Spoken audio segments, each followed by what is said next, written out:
Los acontecimientos del 11 de septiembre del año 2001 marcan profunda y conmovedoramente la historia de la humanidad. Cuando tomas un vuelo y sientes la enorme incomodidad de los asuntos de seguridad, o cuando tienes que almorzar en el avión con un tenedor de plástico, es apenas un síntoma muy insignificante de todo lo que cambió el mundo al respecto de este acontecimiento que modificó drásticamente la economía, la política, las relaciones internacionales, las relaciones de poder y la vida de mucha gente. Hoy vamos a conversar con dos testimonios. Un testimonio que tiene relación con la representación diplomática y otro testimonio que es realmente conmovedor, de las personas que vivieron el 11 de septiembre desde adentro. Así que empezamos agradeciendo y conversando con nuestros invitados de esta noche vía Zoom, preguntando en primer lugar al doctor Eladio Loizaga, ex canciller de Paraguay, ¿dónde estaba? ¿Qué funciones cumplía? ¿Y qué temas desarrollaba una mañana 8:48 del 11 de septiembre del año 2001? ¿Cómo le va, don Eladio? Buenas, ¿qué tal? ¿Cómo estás? A gusto, y también quisiera saludar a un apreciado amigo, Héctor Yoyot. Ese 11 de septiembre realmente nos marcó no tan solo a nivel internacional, sino personal, los que hemos estado allí. Yo había llegado 2 semanas antes del 11 de septiembre a Nueva York para asumir mis funciones como embajador representante permanente del Paraguay ante las Naciones Unidas. Y esa mañana del 11 de septiembre, a las 8 de la mañana, fuimos convocados los miembros de lo que fue entonces el Grupo de Río a una reunión en la Embajada de Chile, que se encuentra prácticamente enfrente en la calle 49 y primera de Naciones Unidas. Y ahí teníamos una reunión para ir revisando, tratando de consensuar sobre temas muy sensibles de la agenda de Naciones Unidas, y especialmente en lo que hacían los temas de Israel y Palestina. Y esa mañana habrá sido efectivamente las 9:05, cuando ya se había producido el primer impacto a las torres, pero a las 9:05 el embajador, que es el Gabriel Valdés, que fue también canciller de Chile, nos para la reunión y dice: señores, tengo que informarle que tenemos un atentado terrorista contra las torres. Bueno, pensamos que era algo similar de lo que había ocurrido años antes, cuando una camioneta se introdujo en el garage de una de las torres y reventó. No nos llamó mucho la atención ahí. Entonces él dijo: no, pero parece que un avión se estrelló. Bueno, prende la televisión, porque había en la sala de reuniones un aparato de televisión. Prendió la televisión y a los 2 minutos fuimos testigos presenciales a través de la televisión de lo que fue el segundo impacto del avión en la torre, ¿verdad? Y eso nos conmovió a todos, y lo único que hicimos es mirarnos unos a otros y ahí decir: señores, esto terminó, la reunión terminó, estemos en contacto telefónico para ver qué reacción como Grupo de Río tendríamos frente a este atentado terrorista, y regresamos cada uno a nuestras respectivas representaciones, a nuestras embajadas, nuestras misiones. Héctor Yoyot es hoy vicepresidente de una empresa de gestión de inversiones Pero, ¿quién era? ¿Qué hacía? ¿Qué gestiones realizaba? Y fundamentalmente, ¿dónde estaba Héctor Yoyot en la mañana, en la media mañana del 11 de septiembre del 2001? ¿Cómo estás, Héctor? Hola Augusto, buenos días. Bueno, te quiero agradecer por tenerme en Paraguay, que tanto extraño, ¿verdad? Y te cuento que esa mañana justo estábamos discutiendo el impacto que iba a tener el cambio de la manera que se iban a cotizar las acciones en Wall Street. Antes se cotizaban en fracciones, después pasaron a cotizarse en decimales, y eso iba a causar un impacto muy importante en la forma que los traders realizaban las operaciones, ¿verdad?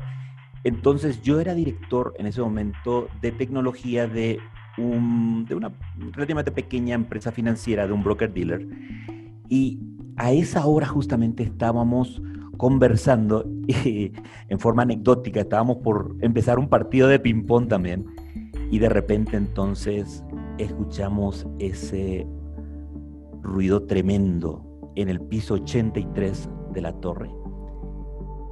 torre norte, que fue la primera torre que fue impactada, ¿verdad? Y vimos cómo los paneles de cielo raso comenzaban a caerse y el edificio se sacudía de una manera extraordinaria. Esa explosión que creo que cambió la historia de los Estados Unidos. ¿Exactamente en qué lugar de ese edificio te encontrabas, Héctor? Yo estaba en el piso 83, estábamos más o menos en la mitad del edificio. Entonces, cuando impactó el avión, la primera institución que estaba en ese piso era el Banco de Taipei, que era un banco probablemente para inversiones que estaban ahí, que quedó completamente destruido, pero a nosotros, felizmente, no nos llegó. O sea, que estábamos ahí mismo, pero por esa suerte maravillosa o la bendición enorme de Dios, solamente uno de nuestros colegas fue afectado, y fue afectado porque justo le agarró el golpe cuando estaba subiendo en el elevador, estando llegando ahí, ¿verdad? Eladio Loizaga, ¿qué cambios se avisoraron de inmediato a partir de lo que fue una rutina de una mañana que parecía normal? Supongo que en el mundo diplomático empezaron a sonar los teléfonos y empezaron las convocatorias a evaluar lo ocurrido, ¿no? Así mismo, había una comunicación fluida, especialmente entre los miembros del Grupo del Río, sobre qué actitud tomar, es decir, la declaración que tendríamos que haber sacado y que sacamos de condena sobre esta situación. Además de esto, se presentó una situación realmente anormal para una situación. Tenía que comenzar el periodo de la Asamblea General. El presidente de la Asamblea, que era el canciller Han Sen-sun de Corea, y su jefe de gabinete, te puedo imaginar, fue luego secretario general de la OEA, el señor Ban Ki-moon. Y Paraguay ocupaba una de las 3 vicepresidencias que corresponden a América Latina en el periodo de la Asamblea General. Y habíamos tenido ya conversaciones previas y no sabíamos, por el temor que se tenía sobre el edificio de Naciones Unidas, que podía haber sido también un blanco, qué pasaba, porque la Asamblea tendría que tener un presidente. Y al final nos intercambiamos telefónicamente los vicepresidentes y la Secretaría General, y el presidente de la Asamblea juró en el sótano, en el parking de Naciones Unidas, para asumir ese cargo y comenzar inmediatamente a convocar de alguna manera reuniones, especialmente primero el Consejo de Seguridad, ¿verdad?, que es el órgano encargado de mantener la paz y la seguridad internacionales. Quiero volver al momento para que nos expliques, Héctor, pero a partir del momento, ¿en qué momento asumen que algo extraordinario ocurrió? ¿En qué momento asumen que no se trata de una cuestión de una simple explosión en algún lugar de la calle, sino se trata nada menos de un hecho que iría a obligarles a descender inmediatamente por las escaleras? Ya que nosotros nos enteramos, o sea, fuimos conscientes de que estábamos siendo víctimas de un ataque recién cuando estábamos en las escaleras ya, pero ya bajando bastante en las escaleras, porque con el golpe a la Torre Norte, justamente ahí estaban las antenas de los teléfonos celulares. Entonces, nos enteramos porque los celulares no tenían señal, pero sí había una marca que era como un walkie-talkie, era celular, pero como walkie-talkie, que sí tenía, y uno de mis colegas, que era un trader ahí, le recibe un mensaje de otro trader de otra institución y le dice, no sé si te enteraste, pero lo que pasó no fue un accidente. Porque cuando nosotros comenzamos a bajar, lo que decía la periodista de CNBC, el canal financiero, era que aparentemente un pequeño avión de la Fuerza Aérea tuvo un accidente en el World Trade Center. Con eso nosotros nos bajamos. Nosotros pensamos que era una cuestión de bajar, esperar que se apague y volver a subir. Entonces, pero cuando estábamos ahí abajo, ya en la escalera, donde no te puedes ir a ningún lado porque es una escalera cerrada, no ves nada afuera, estás metido adentro. Entonces ahí le dice, mira, y en este momento la Torre Sur también fue impactada por otro avión y fue un 757 de American Airlines. La cosa empezaba a dramatizarse y a potenciarse en drama. Y ustedes bajaban las escaleras, había ya presencia de policías, de bomberos. La verdad que el sistema de seguridad falló porque cuando tuvimos el impacto, que fue un impacto tremendo, o sea, cuando entró el avión, fue un impacto tan fuerte que parecía que fuera un terremoto. El edificio una cuestión telúrica, sí.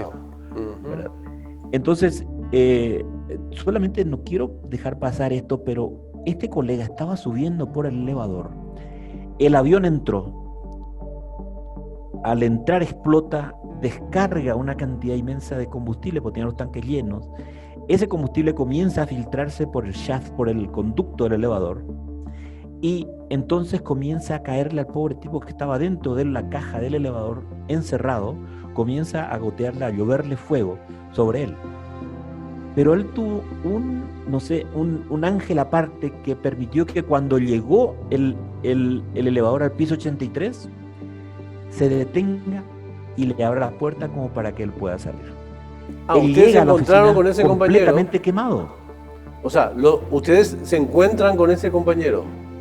Él se encuentra con nosotros porque él estaba saliendo del elevador, nosotros estábamos todavía en la oficina, nosotros demoramos como 15 minutos para comenzar a evacuar, porque no teníamos ninguna información, nadie nos dijo, las alarmas no estaban funcionando, los sistemas o sea, he visto que las candelas, estas que utilizan para señal de fuego, comenzaron a activarse, pero no hubo ninguna instrucciones de nadie para decirnos que comencemos a evacuar. Entonces tuvimos que tomar nosotros la iniciativa. Ahora, Héctor, y no recurro solamente a tu memoria de aquel día, sino recurro probablemente a las reflexiones que pudiste haber hecho durante todos estos años. ¿Qué sentiste y qué viste en materia de sentimientos en ese momento en que correspondía huir? Supongo que viste valor, supongo que viste terror, supongo que viste desesperación más absoluta, pero también supongo que viste gente que manejó con serenidad. ¿Cómo fue ese momento?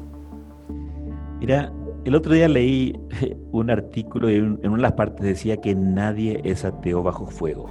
Muy bueno, muy bueno. Y la verdad que en ese momento, por supuesto que me entregué completamente en manos de Dios y aceptaba absolutamente cuál era su voluntad. Entonces yo podía manejar la situación con relativa tranquilidad, relativa calma. Entonces, pero hemos visto situaciones muy dramáticas mientras bajábamos. Por ejemplo, el caso de mi colega que entra todo quemado a la oficina y no sabíamos qué íbamos a hacer con él, porque estábamos en el piso 83, llamamos a seguridad, nos dijeron que iban a mandar a alguien, pero hasta que llegue alguien ahí, ¿verdad? Por supuesto los elevadores no estaban funcionando. Entonces tuvimos que levantarlo y caminando, hacerle caminar los 83 pisos para que él pueda salir y ser rescatado, ¿verdad? También me acuerdo de una señora muy corpulenta en la escalera que le había dado un ataque de pánico. Y entonces ella lo único que decía era, nos vamos a morir. We all gonna die here. We all gonna die here. Decía. Ella lo único que decía, vamos a morir, vamos a morir. Y tuvimos que acercarnos a ella y decirle que la gente que venía detrás nuestro venía muy ansiosa. Entonces, si ella no se movía, le iban a pasar por encima. Y parece que eso hizo que ella reaccione. Otra cosa muy impresionante fue ver, nosotros estábamos como en el piso 45 y ver a un grupo de bomberos que iban subiendo. Nosotros eran tipos que ya no eran jóvenes, o sea, iban subiendo con todo su equipo para ir a tratar de rescatar a la gente que estaba muy, muy arriba. Probablemente ese equipo nunca volvió, ¿verdad? No volvió. Entonces, un gesto de heroísmo así, ¿no? Me impresiona ese apego a su juramento y a su vocación. Es cierto que cuando lograste salir a la calle, lo primero que se te ocurrió es ir 100 metros más allá a hacer una llamada telefónica. ¿Qué ocurrió en ese contexto? Claro, porque al salir del edificio, estábamos enfrente, está el pequeño cementerio de los holandeses que está ahí, digamos, como un atractivo turístico más que nada. Y enfrente había, antes de llegar a Broadway, estaba una caseta telefónica. Yo quería avisarle a mi familia que yo estaba bien. No, hasta ese momento no me había podido comunicar con nadie. Entonces, pero había mucha gente porque los celulares no estaban funcionando, estábamos en la cola. Hasta que de repente un policía me dicen, corran, ¿verdad?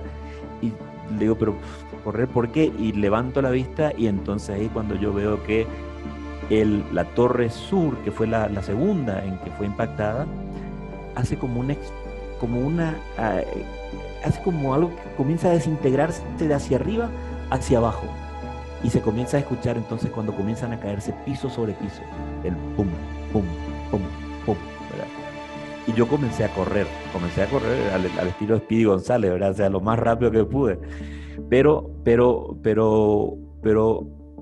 más o menos al llegar a Broadway, ya esa tremenda esa nube que parecía una explosión nuclear ahí, me alcanzó y oscureció completamente toda la zona, ¿verdad?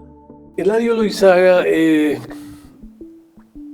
11 de septiembre del 2001 es un acontecimiento muy lejano, es un tema que debe tratarse ya desde la historia o es un riesgo para el mundo de siempre?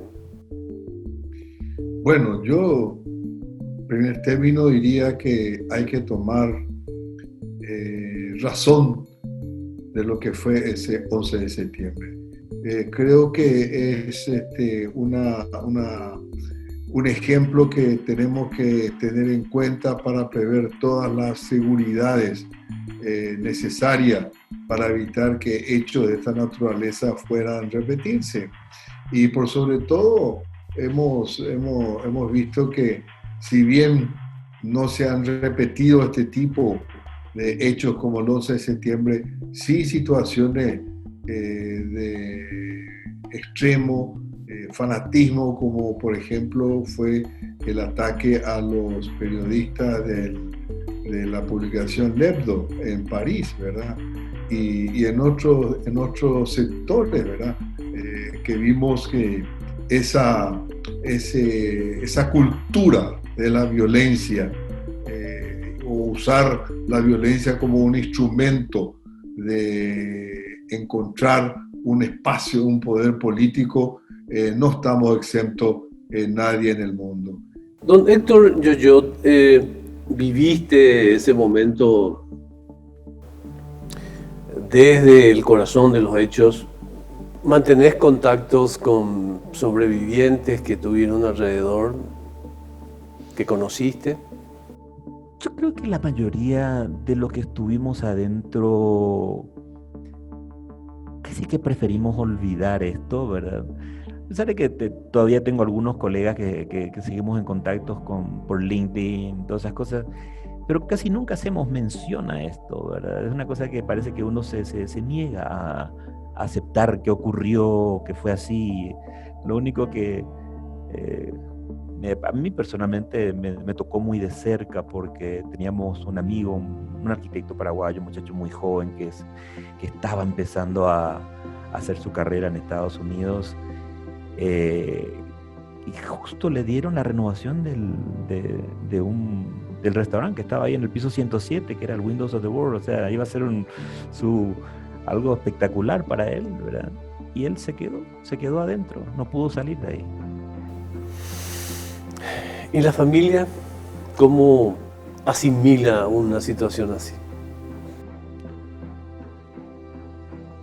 Es muy duro. O sea, yo creo que a mi hijo, a mi hijo del medio fue el que más le golpeó esta situación, porque él estaba justo en la escuela que estaba, digamos, del otro lado del río, y él podía ver a mi edificio humeante. Y entonces le decía, mi papá está ahí, mi papá está ahí, mi papá está ahí, ¿verdad? Me acuerdo que mi viejo me contó mi mamá me contó que ellos estaban mirando por la tele y mi viejo lloraba frente a la tele porque sabía que su hijo estaba ahí, que estaba en el piso 83, ¿verdad? Entonces, porque él estaba muy orgulloso que yo estaba en Nueva York y que estaba trabajando en el World Trade Center, ¿verdad? Y de repente tu hijo, ¿verdad?, está ahí y se está quemando el edificio y estás viendo por la tele que la gente está tirando por las ventanas, ¿verdad? Horrible angustia, ¿no? Para la familia fue algo muy terrible, ojalá que nunca más nadie tenga que pasar por esto. Héctor, ¿volviste a ese sitio? Sí, volví un par de veces. Es algo que todavía produce un impacto muy profundo en mí, ¿verdad? Porque cuando llegas a lo que es la zona cero, hay 2 fuentes de agua y cada una de las fuentes fue lo que fue, digamos, el footprint, o sea, donde estaban los edificios. Y entonces ahí están los nombres de las personas que no volvieron a sus casas. Y ver que mi nombre no está ahí es, por un lado, una bendición, y por otro lado es algo que a cualquier ser humano le causa un impacto que es extraordinario. Héctor, casi ya para terminar, si tuvieras a partir de esta experiencia que dejarnos un mensaje que resumiera tu voluntad obvia de que este tipo de situaciones nunca más se produjera, ¿qué nos dirías? Yo digo que el amor siempre va a prevalecer. O sea, el odio existe, o sea, no podemos negar eso, o sea, pero existe la bondad, existe el amor, y el amor siempre va a prevalecer, ¿verdad? Y en situaciones muy difíciles, como estamos pasando justamente en este momento, que hay mucha gente que no está volviendo a su casa tampoco, ¿verdad? Con la pandemia que estamos viviendo mundialmente, ¿verdad? Para todos los que estamos quedando, hay una luz al final del túnel, ¿verdad? Y pronto nosotros va a pasar esto también. Y pronto vamos a estar nuevamente, y lo que yo digo es que lo que yo aprendí es estar presente al impacto que tienen mis acciones en la vida de los demás. Si cada uno pudiéramos nosotros hacer eso, yo creo que el mundo puede ser mucho mejor. Te agradecemos muchísimo el tiempo, Héctor. Vamos a despedir también a Eladio Loizaga con una última consulta que tiene relación con si las herramientas del mundo actual, Eladio, todo cuanto se ha definido en materia de gobiernos, en materia de organismos supranacionales, ¿te parece que dan márgenes para un mundo un poco más seguro en la lucha contra el terrorismo o seguimos con flancos débiles?